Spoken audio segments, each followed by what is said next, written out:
Mga sensitibong bagay na bawal i-post dito sa Facebook. Karamihan sa atin guys, marami pa rin ang hindi aware kung ano-ano ba yung mga sensitibong bagay na bawal i-post dito sa Facebook. Yung akala natin na okay lang pero hindi pala. Lalo na kung isa ka ng content creator, dapat iwasan mo na yan. So meron tayong 10 bagay guys na bawal i-post dito sa Facebook na maaaring magdulot ng paglabag against community standard ni Meta or monetization policies. Dahil nga, mga pribadong impormasyon po ang mga ito, kaya hindi dapat na ipakita or hindi na dapat pang i-post dito sa Facebook.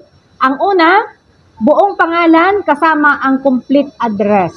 Pangalawa, cellphone number at email address. Pangatlo, mga ATM cards natin or credit card, bank account number, GCash at Paymaya account information or account details, bawal po yun. Pang-apat, government IDs like national IDs, voters IDs, passport, driver's license, at lahat ng mga klase ng mga government IDs, bawal pong i-post ang mga yan. Pang-lima, medical records like laboratory result or any sensitibong health information. Pang-anim, birth certificate, marriage certificate, at iba pang mga legal documents. Pang-pito, mukha o personal informasyon ng mga bata na walang pahintulot ng mga magulang. Pang-walo, mga pribadong chat. Marami ang gumagawa nito. Mga text messages or email message ng mga ibang tao or mga kaibigan natin or kahit ano na walang pahintulot. Pang-siyam, plate number ng mga sasakyan. Marami rin gumagawa nito or yung iba nakakalimutang takpan.